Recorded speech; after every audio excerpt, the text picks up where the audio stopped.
नमस्ते और the explainer में आपका बहुत बहुत स्वागत है। आज हम बात करने वाले हैं इंडिया के एक सबसे पावरफुल इंस्टीट्यूशन की, जी हाँ, द सुप्रीम कोर्ट। चलिए आइए मिलकर देखते हैं कि आखिर इसकी शक्तियां हैं क्या और क्या चीज़ इसे इतना इम्पोर्टेंट बनाती है। तो सबसे बड़ा सवाल, आखिर क्या चीज़ है जो सुप्रीम कोर्ट को सुप्रीम बनाती है? इसका जवाब ना कहीं छिपा हुआ नहीं है, ये लिखा है हमारे कॉन्स्टिट्यूशन में। तो आइए हम इस सफर पर निकलते हैं और एक एक करके इसकी शक्तियों की हर परत को खोलते हैं। ओके, तो शुरुआत करते हैं इसके सबसे बेसिक, सबसे फंडामेंटल रोल से। आप ना सुप्रीम कोर्ट को एक फेडरल अंपायर की तरह इमेजिन कीजिए। जैसे क्रिकेट में अंपायर होता है ना, इसका काम है सरकारों के बीच के झगड़ों को सुलझाना। और इसी पावर को, इसी शक्ति को हम कहते हैं इसका ओरिजिनल जुरिस्डिक्शन। अब देखिए, कॉन्स्टिट्यूशन का आर्टिकल 113(1) इसे एक एक्सक्लूसिव पावर देता है। एक्सक्लूसिव मतलब ये कि जब भी कोई झगड़ा हो, मान लीजिए सेंटर और किसी स्टेट के बीच, या दो स्टेट्स आपस में भिड़ जाएं, तो इन हाई स्टेक्स मैचेस की सुनवाई करने का हक सिर्फ और सिर्फ सुप्रीम कोर्ट के पास है। कोई और कोर्ट इसमें इंटरफेयर नहीं कर सकता। लेकिन हाँ, इस एक्सक्लूसिव पावर की भी कुछ लिमिट्स हैं। हर मामला यहाँ नहीं जाता।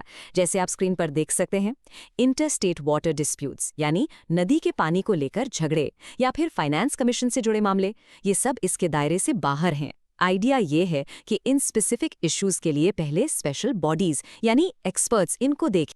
अच्छा, अब आते हैं कोर्ट के उस रोल पर जिसे हम सबसे ज्यादा जानते हैं, मतलब देश की सबसे बड़ी अपील कोर्ट होना। ये है इसका एपेलेट जुरिस्डिक्शन। सिंपल शब्दों में, कानूनी लड़ाई का आखिरी स्टेशन। इसके बाद कहीं और अपील नहीं। इसमें सबसे पहले आते हैं कॉन्स्टिट्यूशनल केसेस। आर्टिकल 132 के हिसाब से अगर कोई हाई कोर्ट ये सर्टिफाई कर दे कि इस केस में कॉन्स्टिट्यूशन को इंटरप्रेट करने का, उसके मतलब को समझने का एक बहुत बड़ा सवाल है, तभी अपील सुप्रीम कोर्ट जा सकती है। ये वो मामले हैं जहां हमारे देश के बुनियादी कानून का अर्थ ही दांव पर लगा हो। बिल्कुल इसी तरह सिविल और क्रिमिनल केसेस भी सुप्रीम कोर्ट तक पहुंचते हैं। सिविल मामलों में केस में कोई जनरल इंपॉर्टेंस का सवाल होना चाहिए, लेकिन क्रिमिनल केसेस में मामला और भी गंभीर हो जाता है, खास करके ऐसे केसेस में जहां हाई कोर्ट ने किसी को मौत की सजा सुना दी हो जबकि नीचे की कोर्ट ने उसे बरी कर दिया था। So the stakes are very very high. और अब आती है कोर्ट की, कह सकते हैं, सबसे जबरदस्त शक्ति, स्पेशल लीव पिटिशन या एसएलपी। आर्टिकल 136 के अंडर ये सुप्रीम कोर्ट का एक वाइल्ड कार्ड है। इसका इस्तेमाल करके ना कोर्ट देश के किसी भी कोर्ट या ट्रिब्यूनल के किसी भी फैसले के खिलाफ अपील सुन सकता है। हाँ, मिलिट्री ट्रिब्यूनल्स को छोड़कर। ये इसकी अपेलेट जुरिस्डिक्शन को अनबिलीवेबली वाइड बना देती है। और एसएलपी की पावर कितनी बड़ी है, इसका सबसे बड़ा सबूत है लैंडमार्क केशवानंदा भारती केस। यही वो केस था जिसने बेसिक स्ट्रक्चर डॉक्ट्रिन को जन्म दिया। और पता है, ये केस एसएलपी के जरिए ही सुप्रीम कोर्ट पहुंचा था। बस इस एक केस ने हमेशा के लिए तय कर दिया कि पार्लियामेंट भी कॉन्स्टिट्यूशन के बुनियादी ढांचे को नहीं बदल सकती, और टोटल गेम चेंजर। तो अब तक हमने देखा court as an umpire and as the final court of appeal. पर कहानी यहाँ खत्म नहीं होती। अब हम इसकी कुछ ऐसी यूनिक पावर्स देखेंगे जो इसे नागरिकों का रक्षक और देश का गाइड बनाती हैं। रेडी? चलिए, ये देखिए, आर्टिकल 32 ये सुप्रीम कोर्ट को गार्डियन ऑफ फंडामेंटल राइट्स का टैग देता है। इसका मतलब क्या है? इसका मतलब ये है कि अगर आपके या मेरे किसी भी फंडामेंटल राइट का हनन होता है तो हम सीधे डायरेक्ट सुप्रीम कोर्ट जा सकते हैं, और कोर्ट रिट्स इशू करता है।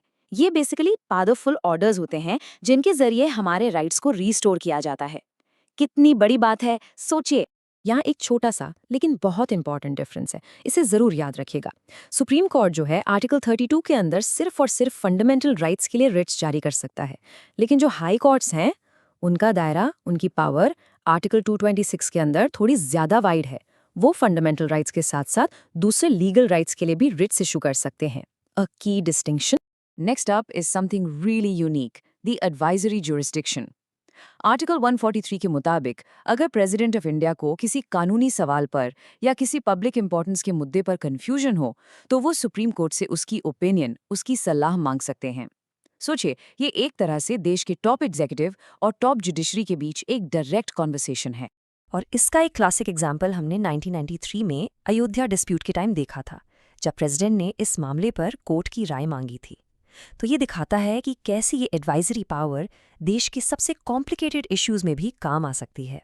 फिर है आर्टिकल 129, जो सुप्रीम कोर्ट को कोर्ट ऑफ रिकॉर्ड बनाता है। इसके दो सीधे मतलब हैं। पहला, इसके सारे फैसले हमेशा के लिए रिकॉर्ड किए जाते हैं और नीचे की सारी कोर्ट्स को उन्हें मानना ही पड़ता है, दे आर बाइंडिंग। और दूसरा, अगर कोई कोर्ट की बेइज्जती करे यानी कंटेम्प्ट ऑफ कोर्ट, तो कोर्ट उसको सजा दे सकता है। Simple as that. ओके, और अब हम आते हैं कोर्ट की शायद सबसे प्रोफाउंड पावर पर। एक ऐसी शक्ति जिसमें कोर्ट अपने ही दिए हुए फैसले को दोबारा देखता है, उसे रिकंसिडर करता है, the power to review its own judgement. तो ये प्रोसेस कैसे काम करता है? देखिए, पहले जजमेंट आता है, उसके बाद आर्टिकल 137 के अंदर एक रिव्यू पिटिशन फाइल हो सकती है। इसका ग्राउंड क्या होता है?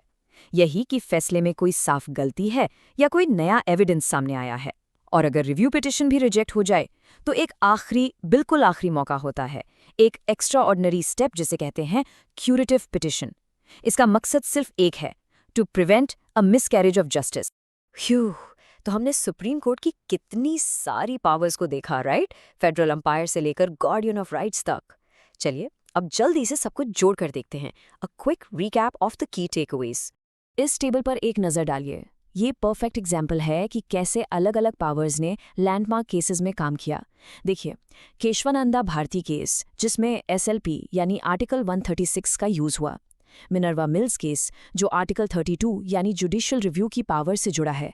और एसआर बॉम्बे केस, जो आर्टिकल 131 यानी कोर्ट के फेडरल अंपायर वाले रोल का एक फंटास्टिक एग्जाम्पल है। और अगर आप एग्जाम्स के लिए प्रिपेयर कर रहे हैं तो इन चीज़ों पर खास ध्यान दीजिए। पहला, ये की आर्टिकल्स 32, 131, 136, 143, इनको बिल्कुल मत भूलिएगा। दूसरा, एससी और एचसी के रिच जुरिस्डिक्शन का डिफरेंस। और तीसरा, वो एक्सेप्शंस याद रखिए, जैसे वाटर डिस्प्यूट्स वाले मामले, these are a must know. तो आखिर में वही सवाल, क्या सुप्रीम कोर्ट का हर फैसला ही आखिरी है? क्या उसके पास हर चीज़ पर फाइनल वर्ड है? उसकी शक्तियां बहुत विशाल हैं, नो डाउट। लेकिन वो खुद भी उसी कॉन्स्टिट्यूशन से बंधी हुई है जिसकी रक्षा की उसने कसम खाई है। यही है पावर और लिमिट्स के बीच का एक खूबसूरत बैलेंस। अगले एक्सप्लेनर तक सोचते रहिए और सीखते रहिए।